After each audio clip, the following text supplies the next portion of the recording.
Tale of Two Hygienists presents this week's TIPisode. Quick and easy tips to keep you up to date and presented by the experts in the profession. Now, get ready for your unofficial TIPisode. This week brought to you by Xyrus. Well, isn't this just a little holiday treat? You and I are doing a TIPisode. How fun. When was the last one we did together? Ooh, I don't know. It's been a minute. I feel like one of the last ones we did together was like more of like a an COVID emotional thing. one. No, wasn't it a COVID thing? You could be right. You probably are right. You're almost always right. You don't forget that either. Well, this is going to be, we're going to talk about a little bit about of our experiences with the continuous suction. Both you and I have used the Isolite, and we thought we'd give some tips and tricks since high volume evacuation is I would like to call it the engineering control of the year. But isn't that kind of sad though? Because it's like, it's always supposedly been important, exactly. But no one gave any 2 cents about it until this year. And that's kind of the unfortunate part. Maybe we start off with like what our experience, like what was your first experience like using it? Well, I will say I was very thankful for the intense. Intense is not the right word because it's not like annoyingly intense, but it was very thorough. That would be the word I would use. A very thorough orientation from the, the company. My understanding is that you don't really get to, you can purchase it without doing it, but they really want you to take this orientation because there's a learning curve to it. And I think, and the only reason that I know that learning curve really helped me is because when I introduced it to my doc and I said all the things that I had just learned, he came back to me the next week and was like, I'm glad you told me about those things. And I was like, me too. I'm glad I knew about those things before they happened because I think I would have been frustrated and I would have been like, this isn't going to work for me. But it was almost like I had it in the back of my head and like, okay, I'll alter it. And then I could identify it and make the changes that I needed to make. Yeah, for sure. So I've had 2, I guess, first experiences with it. So I've used the Isolite at 2 different periods of my career. So early on, you guys have probably heard in some of the ad work we've done in the restorative aspect. That was one of the most ingenious things I had ever used for all the sedation patients that we were doing as we were working with like amalgam, which as you're condensing and little crumbles are kind of getting everywhere and you have this patient that's sedated, you don't want them to aspirate that, choking on things, like all of those things. So that my first use of it, I had no idea what it was. And there was no one really there to train me because the office had already had it. But then my second first with it was much later in my career now. And I had like a whole different onboarding experience.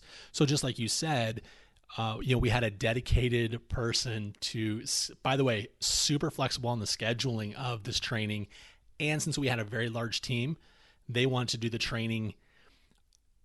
I don't even know how to describe it because like you said, intense isn't the right word, but like also she was not strict, but she was very, in charge and really wanted the other team to have their individualized training rather than me trying to train them, which at the time I was like, oh, that's different. And, in retrospect, I'm like, that is really the way it should have been. And so she made a lot more time for that as well. And we did everything from the setup of how it connects to the hose to, if you're going to move it from a chair to a chair, what does that look like, to sizing. And all of that, like in this one really good training. And it was video conferencing training too, which is really fun. So we took our little laptop around the operatory, showed her what it was. And it was comprehensive. It was very nice. Yeah. And my other experience with it, so I've had it in 2 offices now. One of my ops had 2 HVEs, which I always loved because I could use their version, which is called the IsoVac, which is very portable from room to room. But I tend to want a second high volume evacuation, especially when I'm doing the spatter and spray procedures like airflow, because there's a ricochet and that's a very intense kind of ricochet. So I need that second HVE. At least I definitely know I do. I think all of us do, but I am really trying to implement that. And the thing about Isolite, though, is it has the ability, I guess it would splice. I don't know if that's the right word, but under the unit where you hook it up to, and it has the light and all the stuff for the restorative side. I was able to have a second HVE line. So for the room that I ended up in my last office where I only had one HVE, I was very excited for that second line because I really do want to have two HVEs. Look at you being all spoiled with your two HVEs. I know, and I really didn't realize how spoiled I was. I never had one like for the first 12 years of my career, and then when I got that second HVE and every one of the rooms had it, I was like, man. At first, I was like, this is kind of overkill. Like, come on, guys, this is a little much. But once I got that continuous suction, and then added, and I've always used something like the ProfiJet or whatever. But this, when I really learned how important HVE is as an engineering control to manage spatter and spray anytime we're using our ultrasonics and anything that's going to create those aerosols and has energy behind it that can really generate those tiny, tiny particles.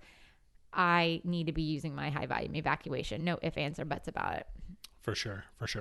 So let me ask you this. If you had just a couple of things like a must know or must do or must think about, what would those be in relation to Isolite? I think you are not going to be great at sizing at first. I think right?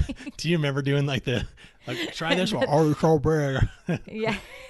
And they give you like this finger technique where you can like do this many fingers and it does work and get you pretty close, but my fingers and your fingers are very different. So there's some discrepancy there, but it's overall pretty accurate. Inserting it, I would encourage you to probably do it on yourself a few times and on your friends in the practice. Like y'all just get acquainted with how you put this thing in. It's not super hard. Like once you get that flow, it's like you could do that with blindfolded, but at first it's a little awkward. There's a way to hold down the flap as you're inserting. You just do the training, and then I like it. You're right. Do it on yourself so that you can have a little bit of empathy for the patient too. Like what are they feeling? How can you adjust? And then you'll be an expert. Yep. And I will say, like, go back and look at our Instagram TV or our YouTube or our website, because I have a 3-part series and you can see me using it on. These are actually my friends that came in and were my little guinea pigs. And all of them were like, that looks like a lot. And I was like, it's all right. It'll be all right. And then all of them were like, man, that bite block is very nice. My tongue was out of the way. And people who would give me some honest feedback, like they're not there to be like, oh, Michelle, this was so great. They're the ones that were like, oh, are you sure you should be doing that? What else? What else is on our list of things that you need to be thinking about? Well, personally, I would say I would go one step further. We talked about this before. Further. One of those words. One of those. One step further and check your vacuum line, like the actual system, and make sure you're maintaining it. You're changing your traps. You're running your enzymatic cleaner through it every single day. And even if you're doing an extraction in that room and it's a bloody little experience, you want to run your enzymatic cleaner through that, or whatever your maintenance is that you maintenance, whatever liquid that goes through, and check your amalgam trap or amalgam separator, because that gets built up with sludge and it slows things down. And be sure not to put bleach in there, because that goes in dental unit water lines only, not in your suction. That will ruin and create quite the chemical reaction with your amalgam separator. So I think as much as I love Isolite, I love all my other HVE tips, they're only going to work as good as your machine or your vacuum system, right? Like you can't make a Kia act like a Ferrari. Like, so just my Hyundai works as well as a Ferrari though. I'm just saying.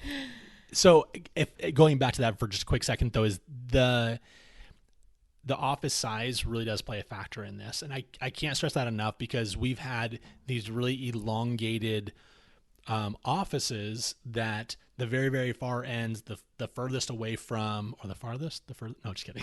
That's furthest, right? Because that's distance.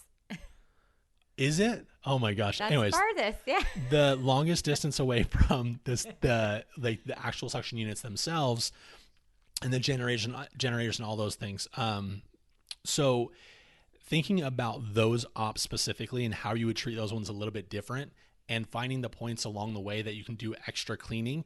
So it doesn't have to be from way that farthest up away. It could also maybe be in the middle somewhere where you need to do some maintenance to encourage better flow from that the most farthest away from the vacuum. Yeah, and I would encourage getting your technician in there. Like, I mean, I think this is a very big conversation, and technicians are actually out there willing to help. Yeah, so those would be my things. Get comfortable with sizing, take the orientation, get the feedback from your patients, but try on everyone else before you start like going in there with your first patient. Mm-hmm.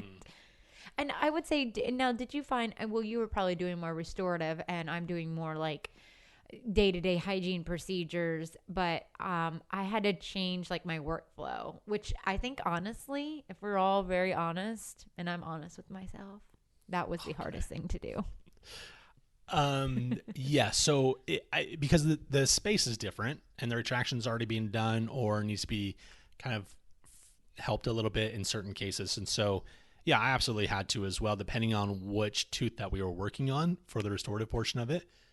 And even how you hold your mirror. So it's not even just like the fulcrum and your operative hand, but it's also the mirror hand. And so it just takes a little bit though. It's usually can adapt within a day or two if you've been practicing for a little bit. So, but yeah, but if you're not somebody that likes change, just gotta embrace change though. You just gotta embrace it. And I'm not someone, I like, as much as I embrace change, I don't like changing my routine all that much. Because I know, like, if a doctor walks in, I'm like, I ended here. This is where I will come back next, right? So this changed it a little bit. It's a little awkward and put me in a little bit of a space that I didn't enjoy for a moment. But I got past it, and it's fine. I guess then let's embrace positive change. Because positive change, that's a type of change that you're going to want to make, and that you're going to be unhappy if you don't. Sure. So, yeah. Anyways, I think that's a pretty good coverage. I think that those are some really helpful tips. I think so too. I agree. And I hope you guys enjoyed this episode from us. I know it's a little bit of a change. And we really want to thank Xyrus for being partners of the podcast. And y'all give us your feedback. We'd love to hear if these tips helped you out and your experience with continuous suction. Anything else? That's it. All right. Thanks, guys. Bye, everyone. Thanks for listening to another TIPisode. And thanks to Xyrus for their sponsorship.